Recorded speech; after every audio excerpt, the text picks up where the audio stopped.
las palabras son transformadoras, ¿no? Pero los silencios también, a mí me gusta un poco empezar siempre las clases con un momento de silencio, ¿no? Porque creo que te pone un poco, es como un pequeño ejercicio de meditación, ¿no?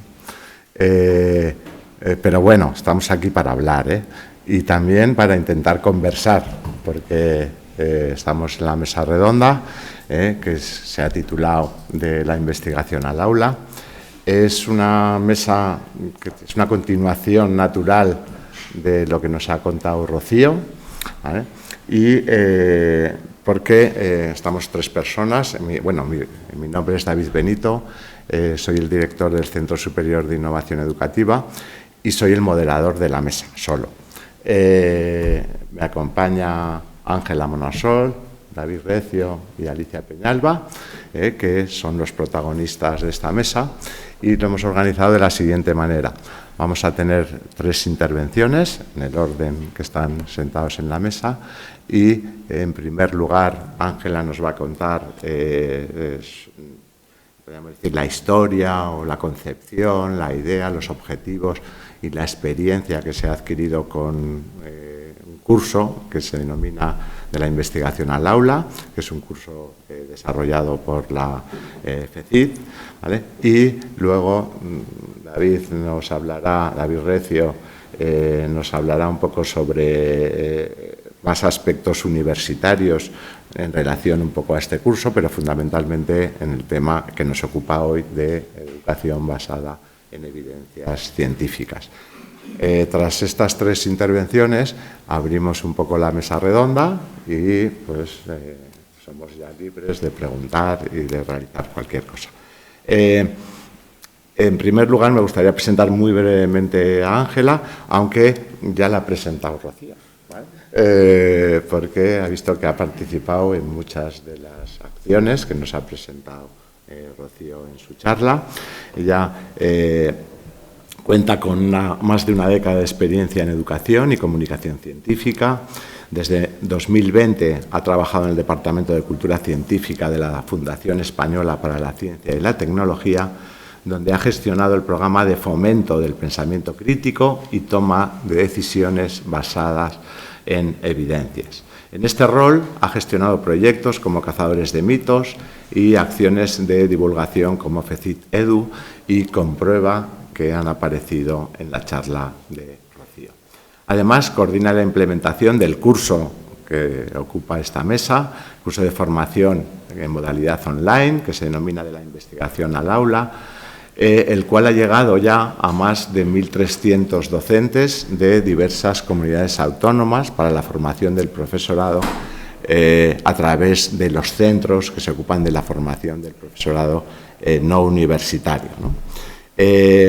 Destaca su contribución en proyectos de divulgación dirigidos al sector educativo y en proyectos de comunicación científica a nivel internacional.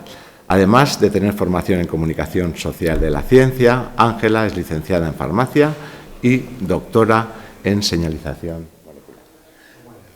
molecular. Todo eso, ¿vale? Un poco lo uso ya. Entonces, si quieres, Ángela, pues adelante. Luego presento brevemente a los compañeros de la universidad, tanto a David como a Alicia. Muy bien.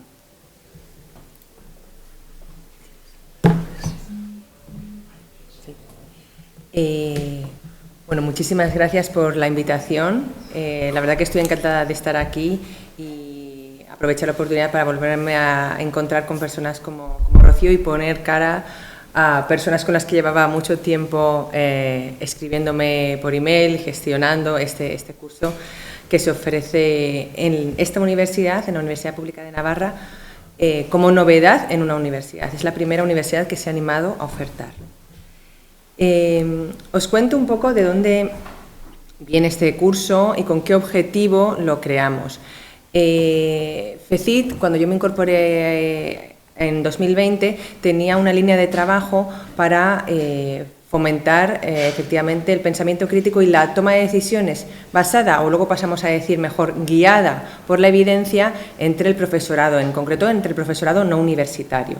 Y bueno, había un grupo de trabajo en el que había profesionales de muchas diferentes ramas, desde docentes de primaria y secundaria hasta especialistas en ciencias de la educación, en psicología, en psicopedagogía. Había también profesionales de la administración y de la gestión de la educativa, y se elaboró un plan de trabajo para ir realizando diferentes acciones en esta línea. Y hoy os voy a hablar del curso, que fue una de las acciones, pero hubo muchas otras, como la acción de divulgación que antes os ha mostrado, algunas cartelas que hicimos Rocío, pero bueno, hicimos muchas más cosas. Si podéis buscar FECIT Edu y bueno, ahí lo veréis. También hay algunos recursos que os pueden ser útiles, sobre todo si hay algún docente de ciencias. Elaboramos una guía que se titulaba Enseñando Ciencia con Ciencia, en colaboración entre FECIT y la Fundación Lili, que quizás os pueda interesar. Y FECIT Edu, bueno, pues ya está parado, pero hay una serie de recursos, tanto en vídeo como en texto, a nivel divulgativo, que todavía están disponibles en la web. También elaboramos, por otro lado, esto lo comento porque creo que al ver que hay docentes que quizá os interese, proyectos para fomentar el pensamiento crítico en alumnado de secundaria, en concreto un proyecto que se llama Cazadores de Mitos. Este proyecto ya no lo realizamos, pero lo realizamos en colaboración en su momento con investigadores de la Universidad de Deusto también, de Psicología Experimental, y acaban de publicar en agosto los resultados de bueno, la aplicación masiva de una intervención que habían diseñado ellos. Entonces fue como una colaboración entre la práctica educativa y la investigación universitaria, y acaban de publicar los resultados de una aplicación masiva para disminuir el sesgo de causalidad, que no voy a entrar en detalles, pero es aquel sesgo que nos hace pensar que hay una relación causa-efecto entre dos cuestiones que a lo mejor no la hay, y que está muy relacionada con creencias pseudocientíficas, pues como puede ser creer en tratamientos de homeopatía y demás. Esto, aunque no lo hagamos, podéis entrar y leer la intervención como es, podéis contactar con estos investigadores, y también se realizaba en conjunto con una serie de digamos, recursos de aula que sí que están disponibles en la web de FECIT y que podéis descargar, adaptar, bueno, como queráis. Y por último, otra cuestión que a lo mejor os interesa, también que teníamos en FECIT y que sigue estando disponible en relación a que se ha comentado antes, ¿no? Fomentar el pensamiento crítico, que muchas veces puede estar relacionado también, cuando ya no solamente es en el ámbito científico, ¿no?, sino en general con la alfabetización mediática. Había un proyecto FECIT que era EducaSync. SYNC, si lo conocéis, es una agencia de noticias pública que también está dentro de la Fundación Española para la Ciencia y la Tecnología, y se elaboraron una serie de recursos para tratar esta alfabetización mediática en las aulas. Así que, bueno, ahí lo dejo, que no lo tenía incluido, pero al ver un poco el público he pensado que, bueno, que quizá os interesaba. Volviendo al curso, el objetivo que buscábamos con este curso era mejorar el conocimiento, la práctica y la toma de decisiones educativas a pie de aula, informadas por la investigación científica. Había varias metas de aprendizaje, en concreto 3 muy generales. En primer lugar, contrarrestar la desinformación, es decir, sensibilizar sobre los efectos de la desinformación en la práctica educativa, todos estos edumitos, neuromitos que se han ido comentando. Fomentar la reflexibilidad, es decir, concienciar sobre la importancia de no solamente educar en el pensamiento crítico, sino hacer una reflexión de la propia práctica, en cualquier práctica profesional, pero en este caso en la educativa, frente a la tradición o el ritualismo. Y finalmente, crear una comunidad, fomentar una comunidad educativa crítica. Cuando nos pusimos a pensar en este proyecto, lo último que queríamos, siendo que además nosotros no proveníamos del ámbito educativo, era que se nos viese como suele pasar, ¿no? En educación todos hemos pasado por la educación, y es algo que todo el mundo siempre tendemos, ¿no?, a criticar, porque parece que, como hemos pasado por allí, sabemos de ello. Lo último que queríamos es que se nos percibiera así desde la comunidad educativa, y también es lo último que queríamos hacer. Por eso, desde el principio trabajamos con docentes y personal de gestión en educación. Y hablando con ellos, bueno, y porque está también definido bastante en la literatura, pensamos que un punto de partida del curso era hablar de todos los factores que afectan a la toma de decisiones, ¿no? La observación directa en el aula, los conocimientos previos que tiene cada docente, la experiencia que tiene como docente y que ha tenido como estudiante, porque queramos o no es un bagaje que llevamos todos y que nos afecta, la experiencia externa, las recomendaciones que nos dan colegas, ¿no? Según qué colegas a veces hasta puede ser una contrarrecomendación, la investigación-acción, que aunque quizá no esté muy desarrollada, sí que muchos docentes, quizá muchos que se interesan por estos temas, ya vienen un tiempo tratando. Y por último, sería solamente un factor en el que nos íbamos a meter nosotros. No quería decir que fuese ni el más importante ni el menos, solamente un factor que animábamos a que se considerase la investigación científica en el área de las ciencias de educación, psicopedagogía, etcétera. Tener en cuenta que hay cierta información derivada de la investigación científica que nos puede ser útil, evidencias sobre estrategias educativas, que nos puede orientar para conocer mejor la eficacia de los diferentes métodos y que puede ser una contribución para la enseñanza. Una vez definido esto, nos pusimos a trabajar con un grupo ya concreto para la elaboración de este curso. Tuvimos a 2 personas que fueron las principales responsables de la coordinación de contenidos, que ahí las podéis ver, Marta Ferrero, que es profesora y vicedecana de investigación en la Facultad de Educación de la Universidad Autónoma de Madrid, y Fátima García Doval, que es codirectora de ACEGAL y trabaja en la Xunta de Galicia y ha tenido muchos puestos de responsabilidad en formación. Por eso era importante aquí, digamos que Marta nos aportaba más el contenido núcleo del curso y Fátima, que también estaba muy familiarizada y trabajaba en esta línea, pero tenía mucha experiencia en formación a profesorado y también en inclusión educativa. Entonces, con ellas 2, luego creamos un equipo más amplio de ponentes que nos pudieran ayudar a crear estos contenidos. Y bueno, y antes de eso también era muy importante, los contenidos del curso, hay texto y hay vídeo y necesitábamos alguien que estuviera trabajando en esta línea, que supiera de lo que le hablábamos, que conociese también la realidad del aula y que fuera un buen comunicador. Es decir, buscábamos casi algo imposible, pero lo encontramos, ¿no? Que encontramos a Albert, que es maestro y divulgador sobre este tema, llevaba ya muchos años haciendo labores de divulgación y bueno, y tenía lo que muchos docentes tenéis, que es esta facilidad para hablar en público, porque claro, tenéis horas y horas de ensayos, y la verdad que hizo una labor excelente porque, bueno, yo no sé si en su casa ensayó o no, pero quienes hayáis visto los vídeos del curso, es fantástico cómo se expresa, cómo hizo los guiones suyos y cómo se hace mucho más ameno y más entretenido un curso online que no deja de ser muchas veces algo un poco pesado, ¿no? Y aquí tenéis el resto de docentes que trabajaron con nosotros en la elaboración de estos contenidos, algunos desde el principio y otros a los que incorporamos después, porque yo os contaré, el curso pues ha ido teniendo sus evaluaciones y evaluamos para mejorar. Y mejorar a veces implica modificar, ajustar o incluir nuevos contenidos.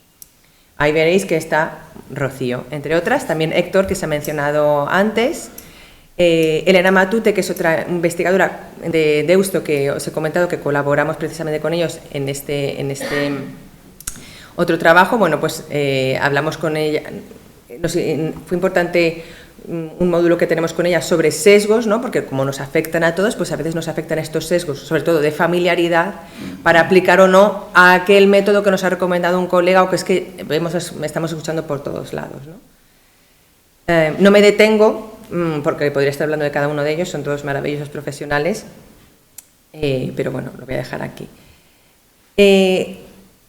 El curso es un curso corto, no es muy amplio. Lo que buscamos sobre todo es que se destape, un poco destapar la caja de Pandora de las preguntas, ¿no? Que nos empecemos a hacer preguntas y aumentar esa reflexión, esa reflexividad, capacidad de reflexión en la profesión en general, que ya nos llevemos esa mochila, que muchos docentes se nota, porque algo que hacemos es fomentar mucho la participación en foros, se nota que ya en el claustro la fomentan día tras día, pero quizá pues destacamos algunas preguntas nuevas, puede ser. Algunas preguntas que nos gusta tratar es ¿qué sabemos sobre los procesos de enseñanza y de aprendizaje? ¿Qué hay de los edumitos? Pensar si lo que se hace en el aula funciona y por qué.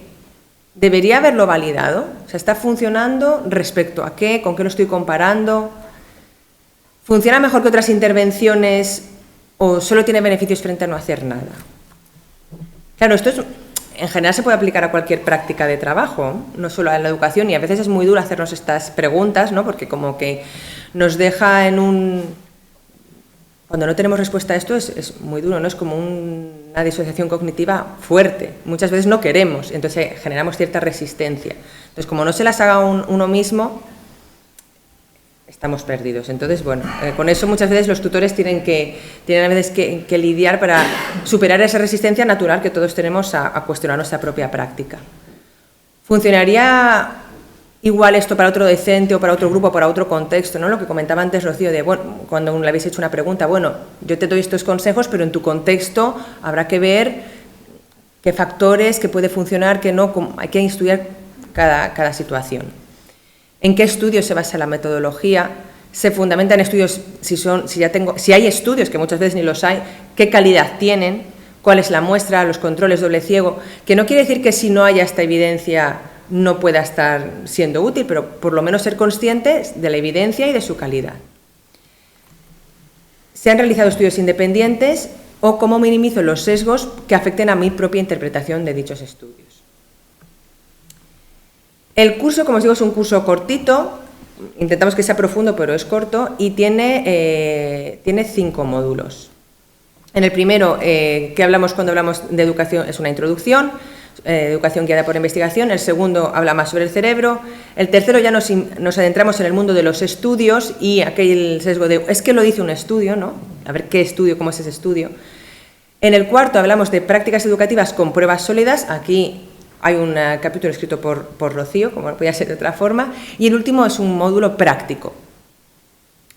En el primero, brevemente, pues hacemos una introducción a todo lo que se va a hablar a continuación, qué puede aportar la investigación al aula, por qué es necesario conocer la investigación científica y sus decisiones a la hora de tomar decisiones. Hablamos del concepto de moda educativa y cómo detectarlas, ¿no? Se dan unos pequeños tips para, bueno, pues que nos den estas voces de alarma. Y luego también hablamos de cómo podemos valorar las propuestas que nos llegan para tomar decisiones respecto a ellas. El segundo es un módulo que está fundamentalmente escrito por José Ramón Alonso y las coordinadoras, en el que primero se habla del concepto de neuromitos y después empezamos a hablar de lo que se sabe y lo que no, porque hay mucho que todavía no se sabe, en relación al cerebro y el aprendizaje. Y finalmente sobre la contribución de la enseñanza al desarrollo cognitivo. Aquí es muy importante señalar que en este módulo es muy importante pensar en lo que no sabemos, porque muchas veces somos demasiado optimistas con lo que se sabe o con lo que puede aportar la neurociencia y quizá hasta ahora, bueno, pues puede aportar hasta un cierto punto. El tercer módulo, aquí también este módulo va acompañado de una parte práctica, precisamente porque para valorar una parte práctica en la que se intenta valorar un determinado estudio, para poner en marcha estas habilidades y saber evaluar la calidad, es decir, la validez y fiabilidad de las fuentes en el conocimiento educativo, porque un buen estudio debería imponer sus propias limitaciones, pues si la muestra es pequeña, si no es representativa, si es solamente un estudio descriptivo, si le faltan controles. Después, lo que os comentaba sobre sesgos cognitivos para detectar cuándo nuestro propio cerebro nos engaña, porque todos tenemos sesgos.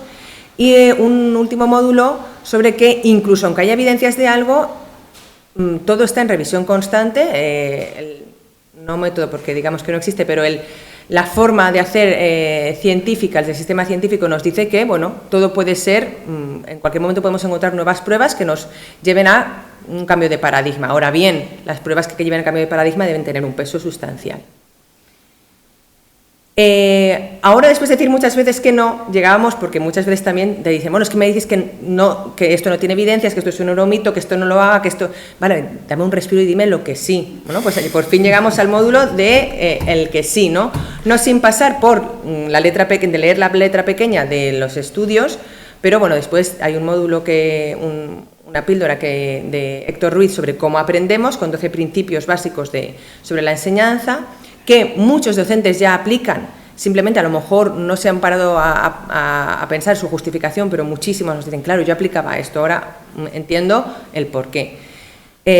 Una píldora sobre el impacto social que es con la que nos ayudó Rocío, y finalmente, esto ya os comentaré después que lo añadimos, una píldora sobre qué es una introducción a la investigación cuantitativa y cualitativa también, que las dos tienen su valor, las dos son importantes, no podemos descuidar ninguna. Finalmente, un módulo práctico en el que se busca fomentar esa reflexión, ¿no? En cuanto a la implantación, el piloto se hizo en 2021, se hizo, por eso están pintadas de otro color, en la Comunidad Valenciana y en Aragón, y después se ha ido aplicando paulatinamente en otras comunidades, y veis ahí que el primer lugar donde se hizo en universidad, pues ahí lo tenéis marcado. Vemos si se animan otras universidades a incorporarse. Como esto va creciendo cada día, mencionaba que está bien 1.300, ya son casi 1.900 docentes que han pasado por el curso en 11 comunidades autónomas. Y el porcentaje de satisfacción global es bastante bueno. El 84% de los docentes que pasan por el curso dicen que en una escala de 5 puntos que le dan un 4 o un 5. Y ahí os dejo algunas citas que yo lo que destaco sobre todo es que les dicen, los propios docentes nos dicen que les hace reflexionar, que lo ven necesario para su práctica o que lo recomendarían, ¿no? Entramos en esa lógica de la recomendación, pero el hecho de querer recomendar algo suele ser al menos un buen indicador de satisfacción. Y efectivamente no haríamos una evaluación si no quisiéramos cambiar algo, si no, no tiene mucho sentido evaluar, ¿no? Solamente para darnos una palmadita y poner ese 84%, eso es lo de menos. Pero sí que, por ejemplo, tras el pilotaje, incluimos unas guías para la realización de prácticas, porque no quedaban del todo claras, y para dar mayor independencia a los docentes que tomaban el curso, pues introdujimos unas guías para que, como una especie de que se pudiera hacer una autoevaluación y que sirviera de rúbrica, por así decirlo. Y después, tras la implementación general, incluimos lo que os comentaba, la píldora sobre investigación cualitativa y cuantitativa, porque había veces que se hacía una cierta interpretación de que la investigación cualitativa no tenía importancia y que se la subestimaba y no queríamos que se lanzase ese mensaje, ¿no? Simplemente, hay que contextualizarla y cada tipo de investigación nos da quizá la cualitativa más profundidad y la cuantitativa pues mayor robustez. Y luego después actualizamos las modalidades del curso, aunque en la mayor parte de los centros de formación del profesorado se imparte de forma tutorizada online, en Madrid, por ejemplo, lo imparten de forma masiva. Es diferente el impacto, yo creo, pero por los diferentes recursos y modalidades que decaen en cada centro de formación. Y, por último, la última novedad fue justamente la oferta del curso a comunidades docentes más amplias, incluyendo, por ejemplo, al profesorado universitario, aunque aquí entraríamos ya, que lo podemos hablar después, en la posible necesidad de un ajuste, porque efectivamente el curso está diseñado para profesorado no universitario y, claro, hay ciertas cuestiones que cambian sustancialmente. Y nada más, ya dejo a mis compañeros que no quiero robar más tiempo. Muchas gracias. Pues muchísimas gracias, Ángela, por la presentación del curso y por la colaboración con la Universidad Pública de Navarra para haberlo implementado aquí y también en el grupo 9 que va a empezar. Hoy precisamente empieza este curso para la formación del profesorado de la UMNA, ¿no?, la Universidad Pública de Navarra. Pues hoy es el día que empieza la cuarta edición un poco de este curso, ¿no? Doy ahora la palabra a David Recio, que es profesor ayudante de doctor de Didáctica y Organización Escolar en la UMNA. Cuando quieras, David. Vosotros nos voy a hacer una presentación de vuestro currículum, ¿vale? Por ser de la casa, ¿vale? Muy bien. Gracias, David, por la palabra y gracias a todas las personas presentes en la sala. Después de las intervenciones de las compañeras anteriores, pues bueno, es complicado intentar aportar algo más, ¿vale? Pero sobre todo, pues agradecer este espacio, ¿no?, de diálogo y donde podamos compartir pues las diferentes inquietudes. Bien, yo comenzaría esta parte preguntando sobre quién conoce la teoría de las inteligencias múltiples y quién en alguna ocasión ha llegado a implementar este método en las aulas. ¿Quién conoce la teoría de las inteligencias múltiples y quién ha podido aplicar este método en las aulas?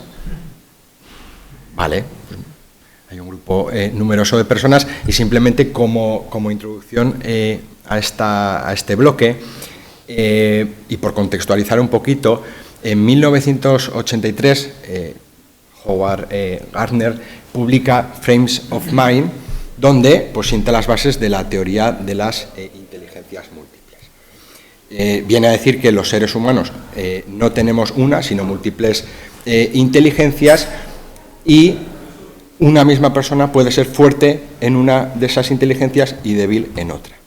¿Vale? ¿Qué es lo que supuso este momento? Un especial interés por la comunidad educativa, por los centros educativos, y también,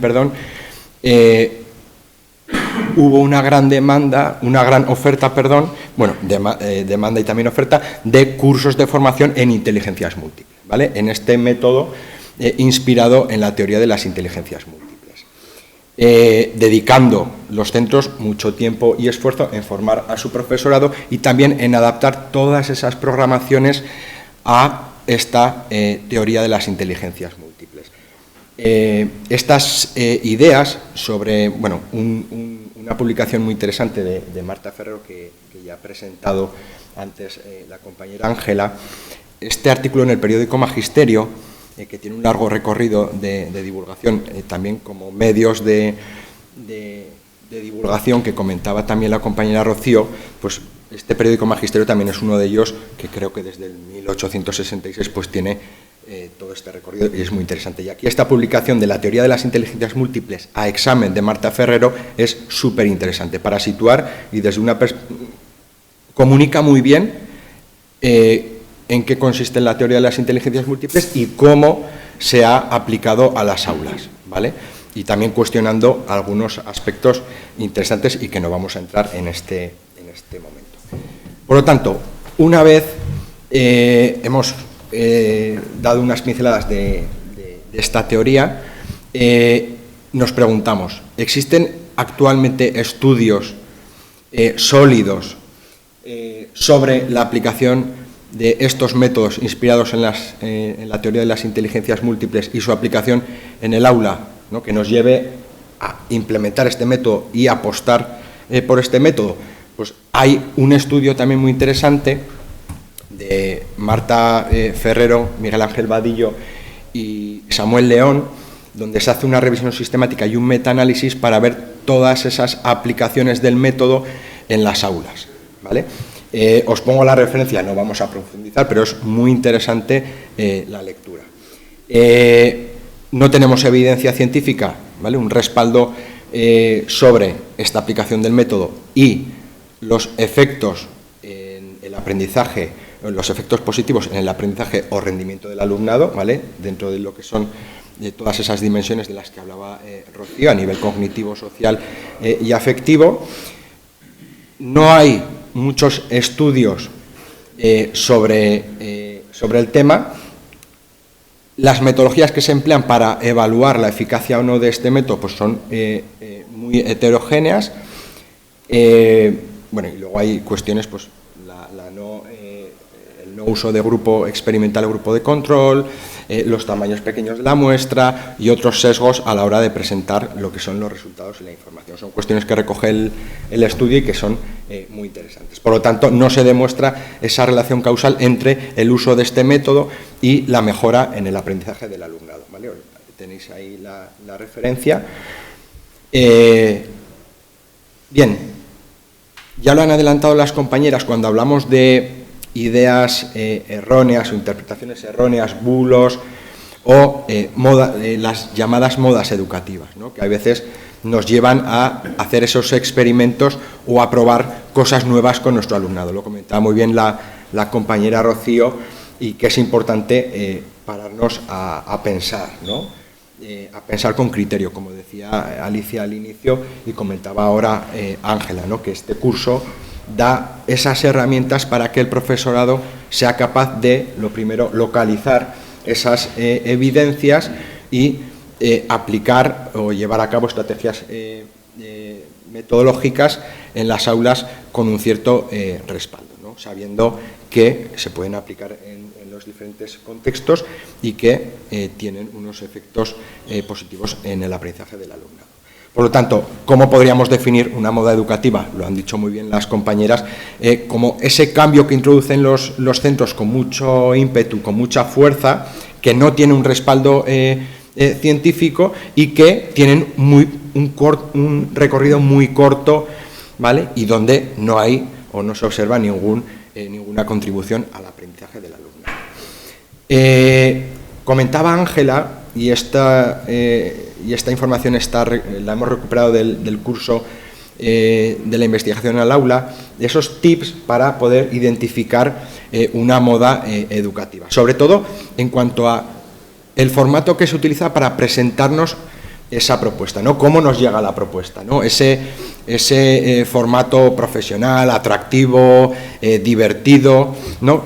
Y el lenguaje que se utiliza, que apela más a las emociones de las personas que recibimos esa propuesta, más allá, pues, de tener ciertos datos objetivos y medibles sobre lo que es la propuesta, ¿no? Se basan fundamentalmente en pequeñas anécdotas o experiencias personales o ajenas y con unos estudios que, pues bueno, tienen ciertas debilidades a nivel metodológico. Y luego la credibilidad percibida a esas fuentes de información, ¿no? Me lo ha contado un colega, esto seguro que me han dicho que funciona bien, voy a probar, ¿no? Más allá de acudir a esas fuentes más fiables. Bien, hablamos de modas educativas y podemos identificar dos fases, ¿no? Una fase de auge y una fase de recensión. Vamos a centrarnos en esta fase de auge. ¿Qué etapas podemos localizar en esta etapa de auge? La primera de ellas, cómo se lanza la propuesta. Normalmente, pues, se publica en una revista en materia de educación popular, ¿vale? Una revista popular en materia de educación, o en un libro. Se aplica esta propuesta en diferentes centros con unos resultados preliminares que son algo anecdóticos y donde, sobre todo, pues tienen poquito alcance y a nivel metodológico, pues tienen se podrían cuestionar algunos aspectos. Esta propuesta se extiende, ¿no? Se expande a otros centros y se empieza a difundir la propuesta entre los diferentes profesionales del campo educativo, ¿no? Responsables de la formación del profesorado, inspectores, inspectoras y otros colegas que en esas jornadas, en esas reuniones de trabajo, pues difunden un poco lo que es o hablan de lo que es la propuesta en sí, ¿vale? Esta propuesta va más allá y se trabaja en diferentes talleres, formaciones, etcétera, etcétera, y son personas expertas en ese tema o las personas creadoras de ese método, quienes, o bien el propio personal de los centros, quien desarrolla esas formaciones. Después de llegar a ese punto, ¿no? de expansión de lo que es la propuesta,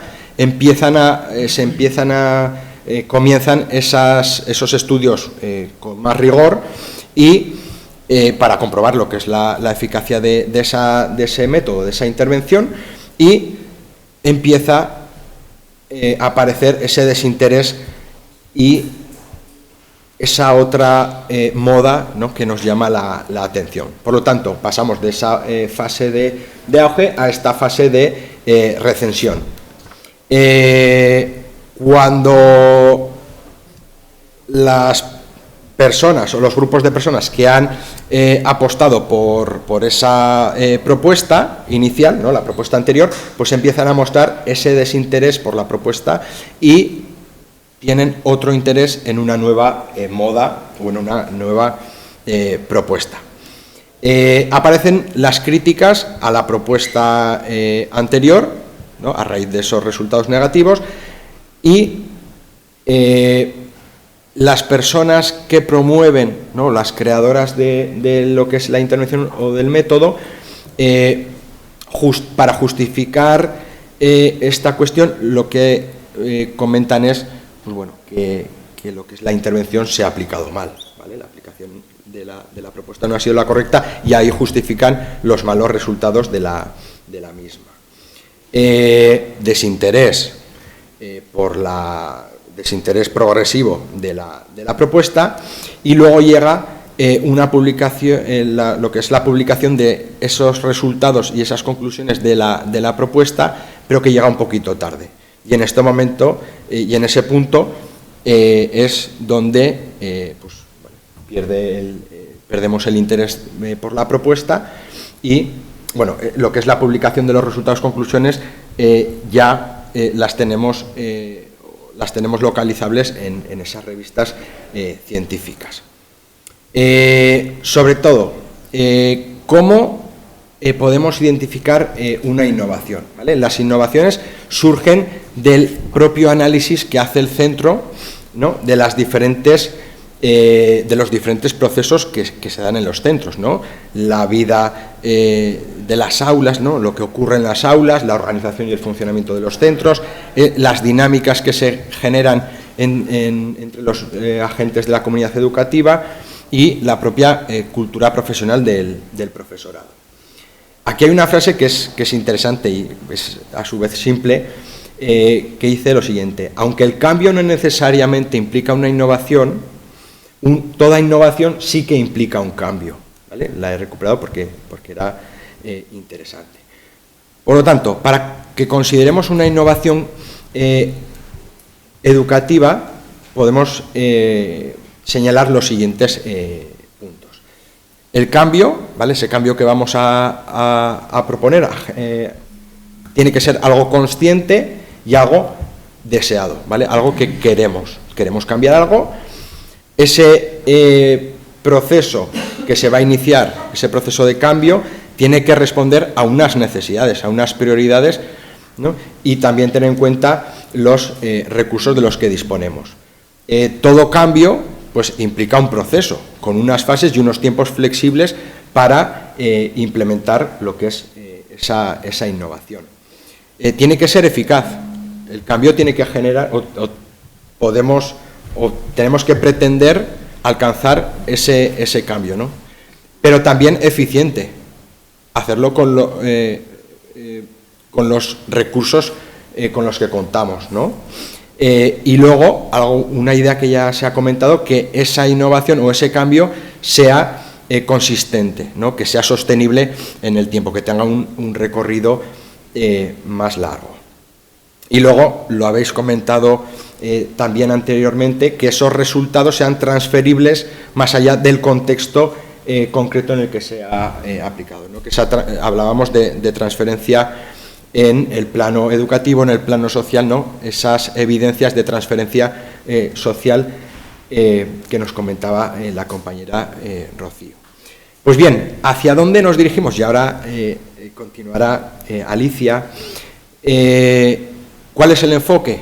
Ya lo han planteado las compañeras y más o menos empezamos a hablar el mismo idioma, ¿no? He recogido esta cita que me parece que resume muy bien la dirección, ¿no?, esa hoja de ruta que se comentaba antes.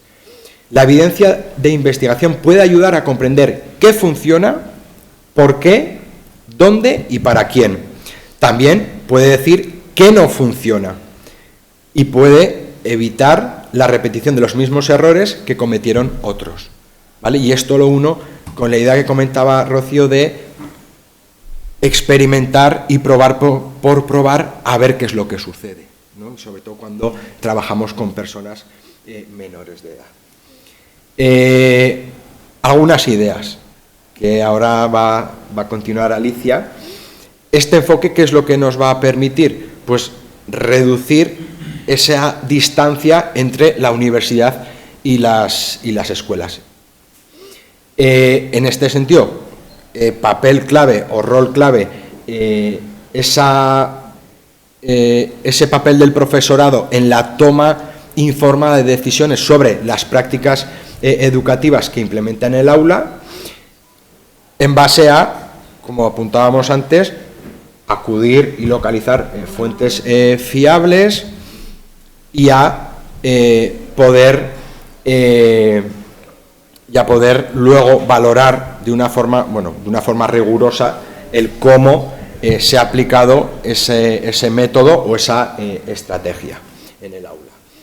Por lo tanto, también interesante, y lo apuntaba antes Ángela, el promover o el acercar al profesorado no investigador en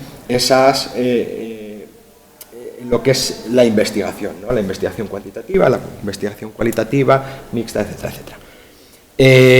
Por lo tanto, unir esa práctica educativa, ¿no? Comentabais al principio, la práctica educativa como semillero, ¿no? Semillero, no sé si es la palabra correcta, pero la escuela que genera esas prácticas y que ayudan a la investigación a plantear nuevas líneas de investigación y hacer nuevas aportaciones, y al contrario, ese aporte de la universidad a mejorar las prácticas educativas, ¿no? Y el impacto que pueden tener en el aprendizaje de nuestro alumnado. Y luego también lo comentaban al principio de la sesión, todas estas evidencias científicas, las aportaciones que también tienen a la hora de plantear políticas educativas a nivel institucional, a nivel de centro y a nivel también personal, ¿no? Lo que es nuestra creencia de qué es, lo que funciona realmente en educación. Y ya para terminar, esta foto yo creo que es interesante porque es el puente del río Ebro en Tudela, ¿vale? Yo soy de Tudela. Y ¿Lo has cambiado? sí, es que Alicia puso otro puente y dije, oye, pues cogemos del río Ebro de Tudela y alardeamos un poco de dónde somos, ¿no? De la ribera. Bueno, ese enfoque donde tendemos puentes entre la universidad, entre la escuela y estrechamos, ¿no? esas distancias, y si os fijáis, pues ese desarrollo, esa mejora en el aprendizaje del alumnado, ¿no? esa mejora en el desarrollo del ser humano y del aprendizaje en las diferentes dimensiones cognitiva, social y afectiva, pues quedaría un poquito en esa parte que se ve reflejada del puente, ¿no? Ahí sería un poco esa conexión, esa unión. Pues bueno, para cerrar un poquito el bloque me parecía pues guay el traer la imagen, ¿vale? Así que por mi parte, y así, muchas gracias. Gracias.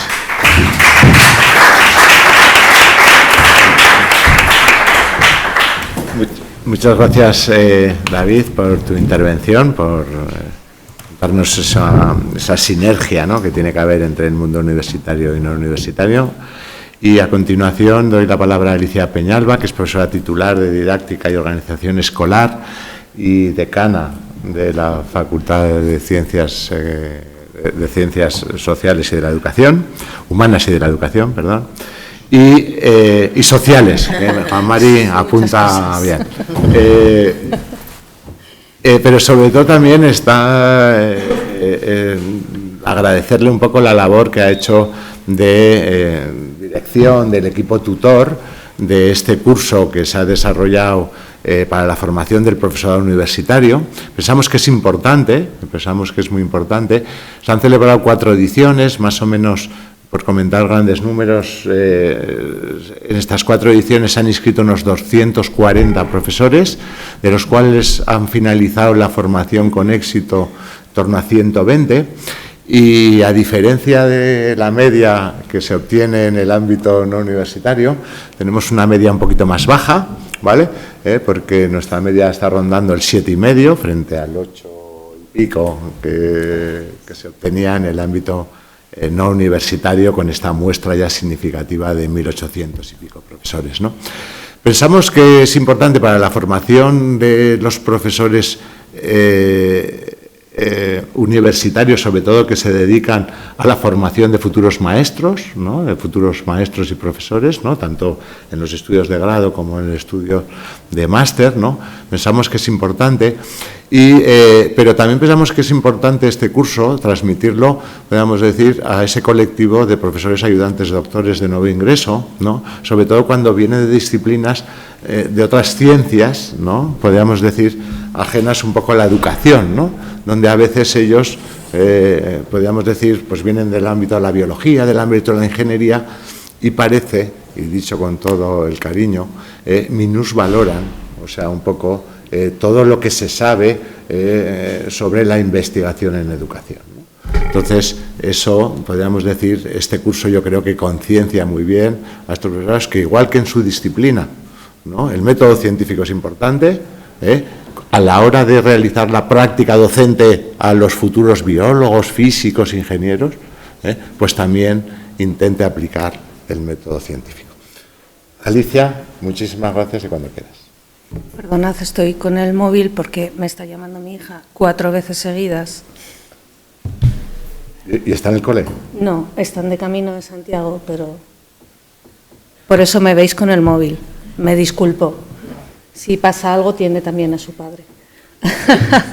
Pero ya bueno, es mayor, ¿no, este Alicia? momento, sí. He dejado mi lado de Cana para el lado de madre y ahora pasamos al otro. Disculpadme. Bueno, de nuevo, muchas gracias por estar aquí. Bienvenidos, bienvenidas. Me parece, quiero agradecer nuevamente y muy sinceramente al director de la cátedra esta jornada y la que viene el 8 de noviembre. Creo que estamos en un momento en el que, a veces se alinean los astros, ¿verdad? Y ocurren cosas que es bueno que ocurran.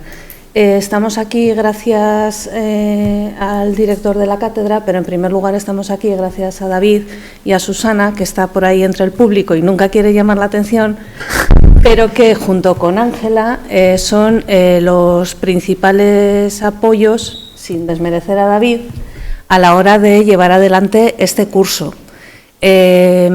Las ediciones, de las 4 ediciones, yo cursé la primera y luego me transformé en coordinadora de las siguientes, y ahora mismo tenemos en marcha, hoy empezaba efectivamente una aquí y en breve va a empezar una para el grupo, el G9 de universidades.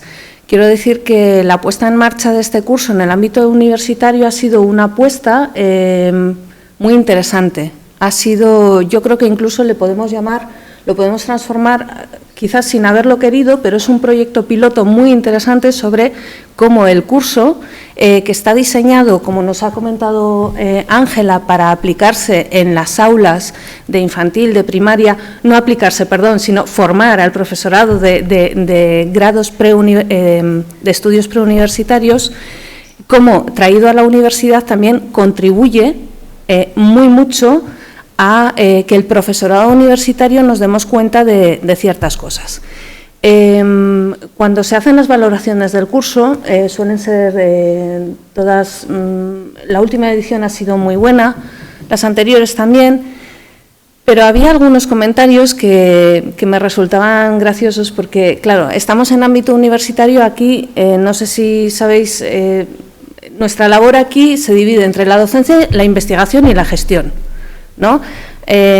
Hacemos mucho de todo, pero principalmente investigación, y nuestro objetivo, se nos valora por la cantidad de publicaciones que tenemos, la investigación que realizamos y si publicamos o no en revistas científicas y en el tipo de revistas científicas que publicamos, porque no todas valen, no todo tiene el mismo valor, el mismo peso. Nuestra labor docente, cuando entras en el ámbito de nuestra facultad, Ciencias Humanas, Sociales y de la Educación, se nos presuponen una serie de habilidades docentes, o a cualquier persona que entra dentro de un aula en la universidad se le presuponen una serie de competencias docentes, de habilidades que, ya os digo, que en muchos casos ni están ni se las espera. Aunque afortunadamente tenemos al Centro Superior de Innovación Educativa, nuevamente con David y con Susana, porque es que hacen una labor fabulosa y por eso insisto tanto en darles protagonismo. Gracias a ellos nos formamos más y nos formamos en metodologías docentes, ¿vale? Y este curso, por mucho que haya voces de la gente que lo ha cursado que diga, sí, está bien, pero entiéndeme, a mí no me han contado nada que no supiese, porque yo ya sé publicar. Ten en cuenta que yo ya he hecho una tesis y entonces yo ya sé, ¿no? Yo ya sé las metodologías que podemos usar o dejar de usar y no me aporta gran cosa que... No, te aporta mucho. Te aporta mucho porque te da un enfoque de que cuando tú te pones delante de un aula, no es simplemente ponerte y hablar. No, que va. Tienes que tener un dominio de la materia. Pero es que el dominio didáctico, ¿dónde lo dejas? Porque es fundamental. Todo lo que ha hablado Rocío, lo que ha hablado Ángela, ¿dónde está eso? Y este curso abre una puerta al profesorado universitario, que no sé si se dan cuenta muy mucho de ello, pero haremos que se den cuenta, a esa otra perspectiva de soy muy buen investigador, por eso estoy en la universidad, soy docente, porque estoy en la universidad y tengo que hacerlo también, pero ahora me tengo que transformar en un buen docente. Y todo el mundo recurrimos a mitos, a ideas preconcebidas, me han dicho que esto funciona fantástico, la docencia híbrida, no sé, ¿quién no ha oído hablar, ¿no?, de la clase invertida? ¿Vale? ¿Cómo se hace una clase invertida? Porque yo he visto modalidades de clase invertida, unas 10 modalidades diferentes, ninguna la que se corresponde con lo que dicen los expertos que es una clase invertida. ¿Vale? Entonces, clase invertida puede ser, yo les mando que se lo lean todo en su casa, luego ya vienen y hablamos un rato. Ya, pero ¿cómo? ¿No? A veces, como dice un amigo, no tratas de entenderlo porque si no te explota la cabeza, ¿no? Entonces, el curso está sirviendo muy mucho. Yo creo que es muy interesante que se haya abierto ese camino en universidad, que se pueda llegar a abrir el camino a las aulas aquí en Navarra, ¿vale? Porque es de las pocas comunidades que aún no lo tienen. Creo que es muy interesante porque además creo que sería la vía para poder comenzar a cruzar ese puente que nos ha enseñado David, ¿no? A poder... El curso, bueno, voy a seguir el guión, que me emociono y no sigo. Empiezo leyendo algo extraído del propio curso, ¿vale? Nos lo dice José Ramón Alonso, Ángela lo ha mencionado. Nos dice, ¿cuál crees que es el invento más importante de la historia de la humanidad? Hay dos que los engloban a todos, que permiten todos los demás. Uno con miles de años de antigüedad, la educación. Gracias a la educación no tenemos que empezar de cero en cada nueva generación. Aprovechamos los hallazgos de Confucio, Aristóteles, Descartes, Newton para formar a nuestros hijos e hijas y a nuestros estudiantes, ¿vale? Hasta aquí, de acuerdo. La educación es una fuerza transformadora. Nos ha insistido muchísimo en ello Rocío. Es la mejor inversión, lo es. La mayor herramienta de movilidad social y es un compromiso capaz de cambiar un país en una generación, en una sola generación. Y eso es altamente complicado, tal como tenemos ahora los países mundiales del mundo mundial. El otro invento es mucho más reciente y surgió hace solo 500 años en la Europa del Renacimiento y es la ciencia. Muy bien. Uy, perdón. A ver si hago bien. Vale. Pues vamos a ver cómo podemos generar las mejores evidencias investigando en el aula. Efectivamente, la ciencia es principalmente una herramienta, ¿vale? Es una herramienta para saber si algo es cierto o no lo es. Por eso hay ciencia y pseudociencia. Pero también es una forma de actuar, ¿no? Aquello de no solo hay que ser la mujer del César, también hay que parecerlo, ¿vale? Es una forma de explicar el mundo, la naturaleza y de conocernos a nosotros mismos. Pero, ¿cuál es el papel del profesorado? Aquí da gusto ver al profesorado que estáis aquí, salir del mundo universitario, ver otras caras y creo que para la universidad es siempre un éxito, para nuestra facultad, para la cátedra es un éxito que estéis aquí, ¿vale? Porque sabemos lo difícil que es que vengáis, que rescatéis tiempo, que es una maravilla veros sinceramente. Pero ¿cuál es vuestro papel en la generación del conocimiento científico? ¿Tenéis algún papel? ¿No lo tenéis? ¿Cuál es? Hay distintos autores que indican que el uso de la evidencia de la investigación para facilitar la mejora educativa, os demanda, ¿vale?, directamente a vosotros y a vosotras, os demanda poder acceder a la investigación académica, investigación como la que nos ha mostrado David o la que nos hablaba también Ángela, ser capaz de comprender esa investigación académica, que a veces ni nosotros mismos podemos comprenderla, ser capaz de comprometerse críticamente con la evidencia de la investigación, relacionar la evidencia de investigación con el conocimiento y la comprensión existentes y tomar o cambiar decisiones, embarcarse en nuevas acciones, en una palabra, lo que ha comentado David, innovar, ¿vale? No seguir modas, sino innovar. Pero una educación informada desde la investigación, que os demanda todo esto que hemos visto, no consiste en prescribiros, en contaros qué tenéis que hacer. Así no funciona. La educación basada en la evidencia, la práctica basada en la evidencia, la práctica educativa informada por la investigación. Ya sabéis que en educación nos gusta llamar de formas muy diferentes a una misma cosa, ¿verdad? Pero acaba siendo los mismos perros con distintos collares. Todos estos son enfoques que abogan por, que dicen que lo importante es que los docentes tengáis un papel más crítico y activo durante la toma de decisiones educativas, sobre la base de 3 elementos clave. Por una parte, que dispongáis de fuentes de información adecuadas. ¿Quién no está pensando, ya, ¿y dónde consigo yo esas fuentes? Ojo, no estamos diciendo que tengáis que conseguir esas fuentes, estamos cruzando el puente. Vamos a unir fuerzas, ¿vale? Vamos a unir los dos extremos del puente. Que haya experiencia docente, eso lo tenéis. Esa es vuestra, nadie os la quita. Y que exista juicio profesional. El juicio profesional ya, bueno, pues dependerá, ¿no? Es como los docentes en la universidad. Hay quien da muy buenas clases y otros que no. Hay quien tiene muy buen juicio y otros que no. Pero formándonos, informándonos, mejoraremos nuestro juicio, ¿vale? Sigo con otra lectura. Todos estos que he mencionado son enfoques que promueven el papel protagonista del profesorado, ¿vale? Porque promueven que sea capaz de emitir juicios informados en base a los valores, las necesidades, los recursos, las prioridades y la experiencia que acumuláis como profesionales de la educación, poniendo todo en conjunto, haciendo una buena mezcla, ¿vale?, con las pruebas que aporta la investigación en materia educativa, no cualquier prueba, sino las pruebas que os mencionaba David, ¿vale? Las pruebas con fundamento científico, no los mitos, no las creencias basadas en nada. Pero ¿cómo es la formación del profesorado en competencias de investigación? Nos hablaba mucho Ángela, ¿no?, de las competencias de investigación.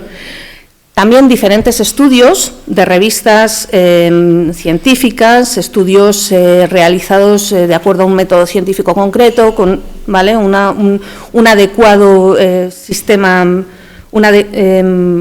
ya me he atascado, perdón. Distintos estudios indican que los profesores expresáis inquietudes con respecto a vuestra competencia en investigación y a vuestras habilidades para utilizar y producir investigación. Además, las revistas científicas, según señalan otros estudios, tratan de difundir los avances de las ciencias de la educación. Yo cuando Ángela nos estaba enseñando todo lo que nos ha enseñado, todos esos materiales, digo, ya, pero ¿y cómo llega eso a un docente en el aula? ¿Cuándo tiene tiempo de leer eso? ¿Cuándo tiene tiempo de analizar si esto es válido o no es válido? ¿Cómo lo hacemos? Nuevamente, empecemos a cruzar el puente, ¿vale? Estas revistas no tienen impacto en la práctica del aula. Son revistas que no llegan al profesorado a pie de aula, entre otras cosas, porque no habéis recibido la formación necesaria en investigación. No quiero que entendáis que esto es un discurso de no tenéis tal, no tenéis cual, para nada. Estoy echando culpas a la formación inicial, a la formación permanente, ¿vale? No a vosotros, o sea, no es una nueva, es que no haces, no estoy diciendo eso, ¿vale? Entendedlo bien, por favor.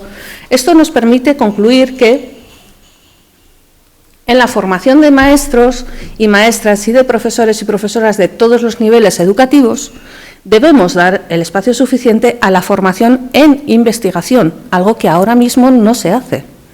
La inclusión de asignaturas que aborden aspectos de la investigación educativa en la organización curricular es un elemento clave. Existen asignaturas que abordan la investigación, pero no necesitamos que cada quien, por nuestra convicción con el conocimiento científico y la necesidad del conocimiento científico, lo hagamos dentro de nuestras asignaturas. Necesitamos un plan bien estructurado. Estos mismos autores, Galindo Domínguez y colaboradores, nos dicen que existen una serie de dificultades para el profesorado, ¿vale? Por las que este profesorado no se implica lo suficiente con la investigación educativa. Nos habla de la falta de formación, de la falta de tiempo, de la zona de confort docente. A ver, las zonas de confort a veces no son tan malas, ¿eh? Yo soy muy fan de las zonas de confort cuando ya te has hecho con ella, pero que no te impida avanzar. Y la dificultad de transferencia de los resultados al aula. Crucemos puentes de nuevo. ¿Cómo transferimos resultados al aula? Si no trabajamos juntos no lo vamos a lograr. Por otra parte, los autores dicen que las principales propuestas que hacéis vosotros y vosotras, que hace el propio profesorado para mejorar esta situación son 4. La formación a lo largo de la etapa universitaria, así como a lo largo de las vidas profesionales. Estáis aburridos y aburridas de formación permanente, de formación continua. Estoy hablando de formación en investigación, ¿vale? El cambio en la distribución del tiempo, destinando una serie de horas a la investigación y reduciendo en cierto grado las horas de docencia. Es una pena que no tengamos aquí a Gil Sevillano, porque se lo hubiese contado un poquito más de cerca. Bueno, a todos los sistemas educativos en realidad, ¿no? Todo el mundo estamos hasta aquí. El reparto de incentivos al profesorado que investiga, en algunos lugares se hace, algunas universidades, y la presentación de propuestas de investigación prácticas y reales con temas que el profesorado se encuentra en clase. David lo decía muy bien, sois el semillero, ¿dónde mejor que en el aula para tener temas que investigar? No hay que inventar nada, la rueda ya está inventada, tenemos que saber qué rueda queremos usar, ¿vale? Tenemos que ser capaces de identificarla, de saber cómo usarla, de cuándo usarla, con quién, ¿vale? Y en el aula es donde encontramos nuestro objeto de investigación. Es muy importante que sois los propios protagonistas los que nos informáis de estos puntos que os acabo de leer. Mirad, este documento de trabajo de UNESCO, que os recomiendo la lectura, bueno, va a estar la presentación aquí, si no me podéis contactar y os lo puedo enviar. Fijaos, reimaginar un nuevo contrato juntos, perdón, que me lío yo sola, reimaginar juntos nuestros futuros, un nuevo contrato social para la educación, ¿vale? Es muy bonito y el contenido es interesantísimo. 2022, ¿vale? Es muy reciente. En este documento, como os digo, se afirma que las universidades tienen un papel fundamental en la promoción de la investigación educativa, que los docentes siempre tienen que estar entre los principales autores del conocimiento sobre su profesión y que los estudiantes son fuentes importantes de conocimiento y comprensión de sus propias experiencias, aspiraciones, logros, reflexiones. La radio, ¿no? Estos niños en la radio, lo que es así. Nos olvidamos del alumnado, ¿no? Pero ¿dónde están? ¿Qué papel tienen que tener? Estos son los 3 principales protagonistas de la investigación educativa. Es así, no lo podemos olvidar y no lo podemos negar ni obviar. En definitiva, y como nos ha mostrado Rocío, las escuelas e institutos deben convertirse en centros de investigación. Tenemos todo lo necesario, tenéis todo lo necesario, el personal, las preguntas, los medios, pero es imprescindible, ¿vale?, para que sea útil que esta investigación esté bien diseñada y bien ejecutada.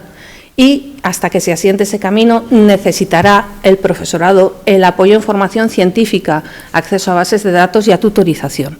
No se puede pedir al profesorado en el aula que esté en misa y repicando, ¿no?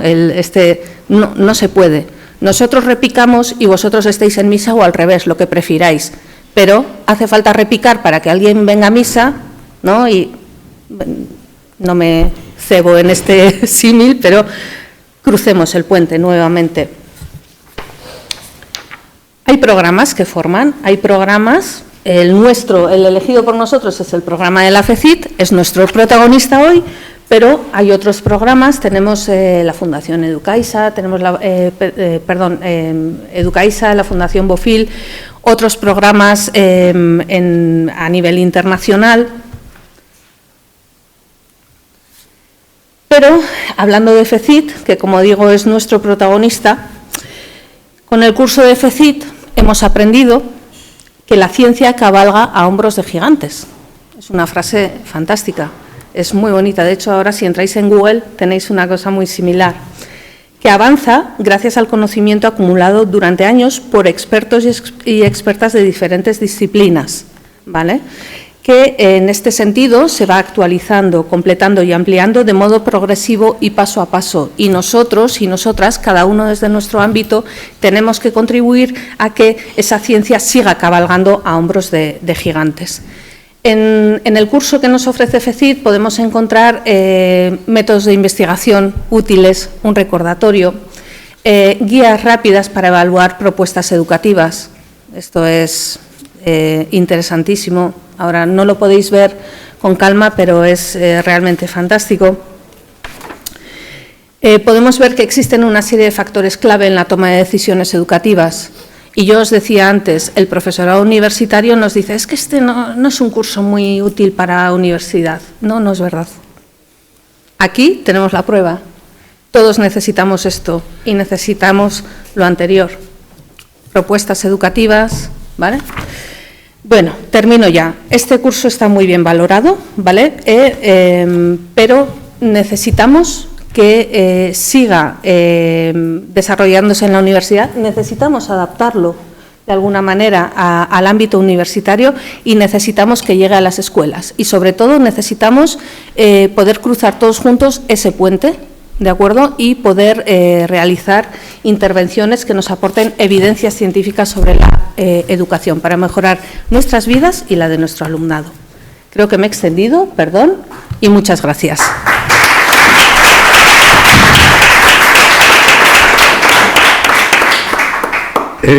Pues muchas gracias a Alicia por tu intervención y esa invitación, ¿no?, que nos hace a todos, ¿no?, a ser profesores y también investigadores, ¿no?, en nuestras aulas, ¿no? Yo veo que esa faceta es independiente de la etapa educativa en la que estemos, ¿no?, ya sea universidad, secundaria, bachiller, primaria, infantil. Bueno, pues ahora tenemos 5 o 10 minutos con el permiso de la siguiente mesa, que también aborda el tema del bachillerato de investigación. También hay un puente muy claro ahí, en una acción que une esos dos mundos de la universidad y de los institutos de secundaria y bachiller. Cualquier pregunta, alguna pregunta al respecto. Tenemos dos, aquí uno y ahí en segundo lugar.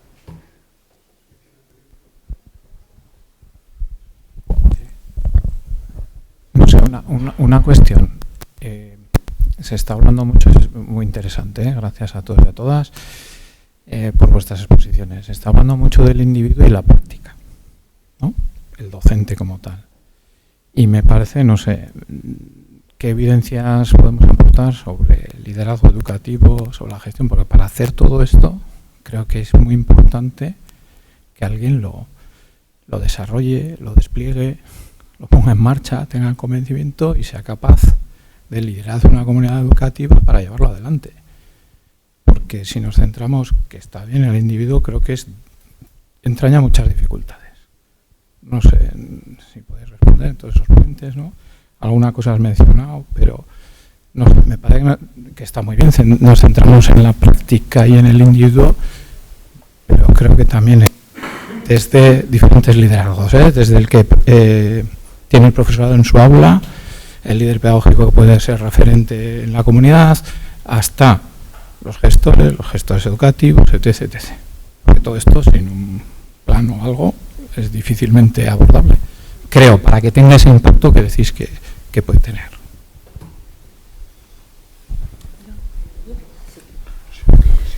Bueno, si queréis.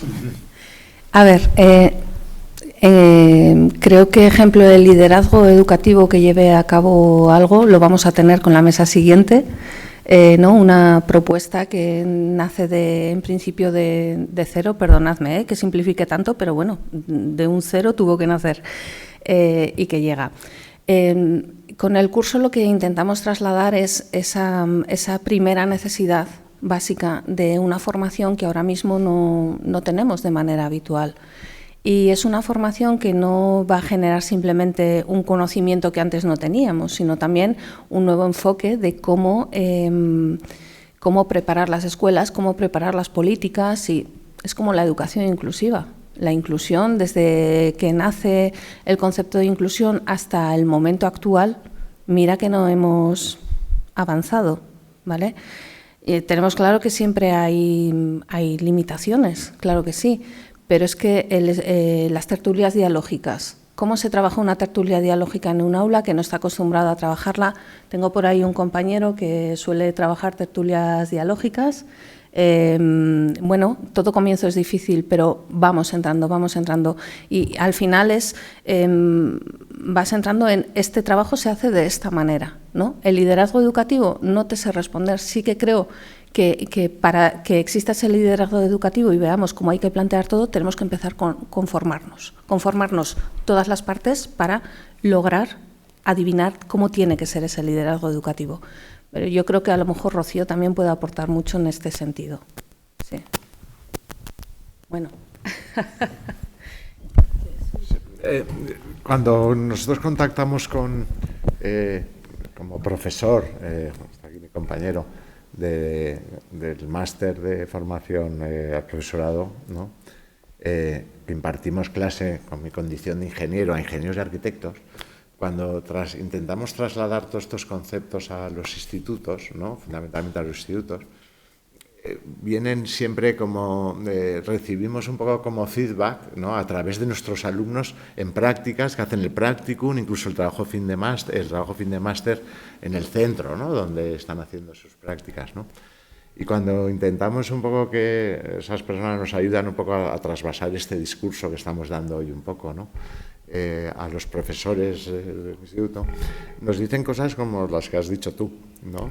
Y echan en falta, y lo digo públicamente, como un liderazgo, ¿no? Un liderazgo que lo achacan generalmente al Gobierno de Navarra, ¿sabes? Y dicen, no, pero es que el Gobierno de Navarra tendría que tener una capacidad más de liderazgo, más de llevar a los centros, ¿no? Más que difundir experiencias, dar cursos de formación. Bien, lo ven como que hay muchas cosas, pero que no hay liderazgo. Entonces, pues bueno, ese es el reto un poco de la política educativa, ¿no? Que la política educativa tiene que tener liderazgo. Sin liderazgo no se va a ningún lado, ¿vale? Pero también existen los liderazgos desde la base, ¿vale?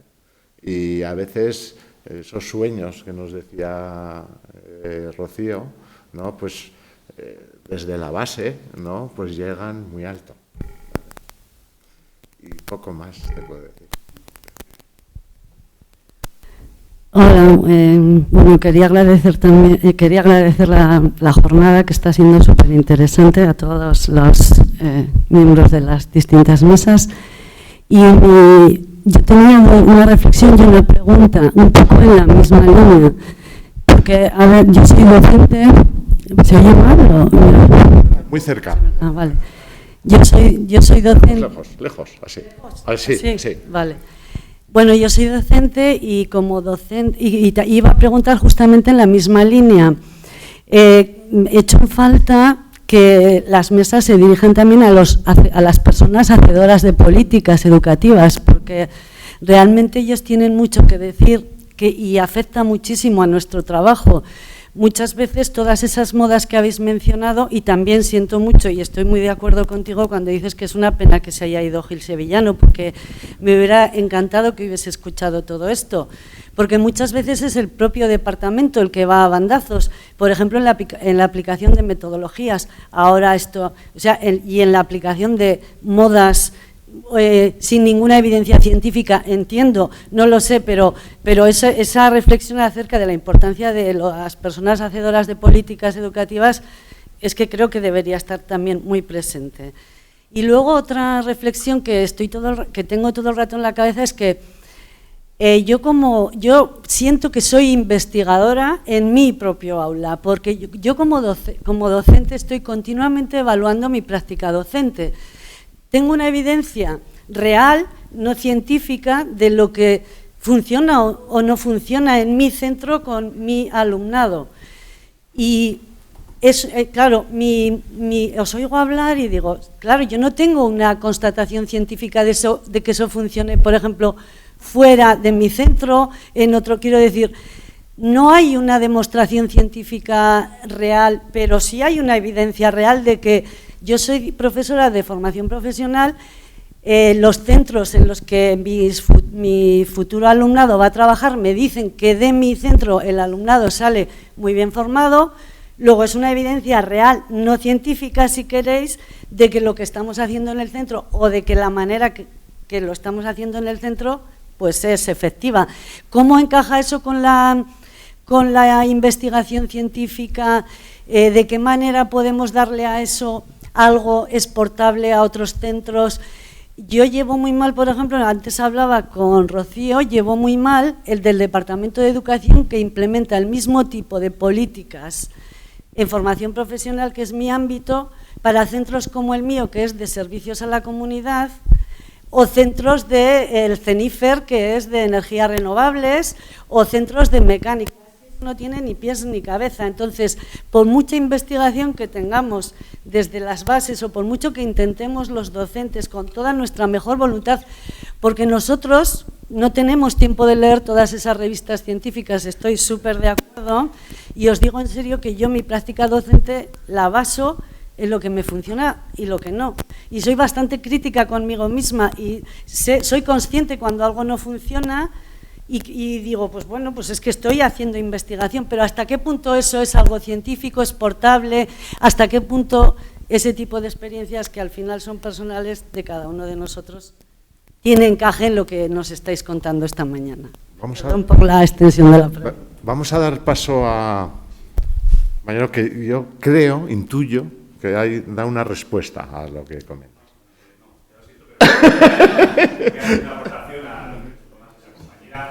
También saludo desde el otro lado del puente, desde el final del puente, en la etapa preuniversitaria, superior que en este caso de colegio fundante y primaria. Muy inspirador el discurso este y estamos 100% de acuerdo. Concretamente el curso que planteáis lo hecho me parece buenísimo, totalmente de acuerdo. Pero quería hablar un primer dato y es que en 2017-2018 Flecha, en la universidad, en el Museo de Navarra, hizo una ponencia muy similar a la que ha hecho Rocío y precisamente era una formación para formadores. Es decir, era ya para meter un filtro en esas horas que recibimos del profesorado institucional de obligado cumplimiento, y diría que ese filtro se rompió, se quedó por el camino, porque constantemente cuando haces formaciones hablan del cerebro triuno, hablan de muchas cosas que son edómitos a tope. Entonces, ojalá Gil nos escuchase, pero creo que hace falta una estructura y estoy de acuerdo que en una parte del puente estamos unos y en otras otros, pero hace falta material y hace falta que alguien proporcione una estructura para que esto se dé en los centros, en algunos centros, no en todos. Estamos deseando que vengáis. No tenemos tiempo para hacer investigación de datos, análisis y tal. Tampoco creo que sea nuestra prioridad, pero es muy, muy beneficioso. Es un mecanismo maravilloso de autocontrol de nuestra propia práctica y de haceros una devolución de la realidad de lo que muchas veces es estar con niños y niñas todo el día. ¿Vale? Entonces, decir que esta idea de transformar las dificultades en sueños, en realidades, hace falta esa estructura y alguien tiene que coger ese liderazgo y proporcionarla desde un lado del puente y otro, pero en medio hay algo que nos está un poco fallando. Bueno, yo sí, hay que cortar ya, pero bueno, yo más que abriros las puertas de la universidad, la cátedra las tiene abiertas, la facultad también, y tenemos un sustento de grupos de investigación muy importante, se pueden establecer convenios, nuestros TFGs, nuestros TFMs, yo creo que es la forma de comenzar, acercándonos los unos a los otros de una manera más estructurada que lo que es ahora, desde luego. Y con respecto a qué haces, seguro, o sea, no lo dudo, pero si ahora cogemos y aplicamos un poquito de método científico a lo que haces, sale y la ciencia a hombros de gigantes, a poquito, aplicando una pequeña observación, es como para hablarlo más, pero bueno, está la jornada del 8 de noviembre y repito, a través de cátedra y de facultad todo esto puede seguir. Espero que siga, sinceramente. Muchas gracias. Lo siento un montón, porque tenemos que terminar porque tenemos que dar paso a la segunda mesa, pero agradeceros un montón el interés, la participación y sobre todo a los ponentes un poco su intervención y a Rocío su acompañamiento.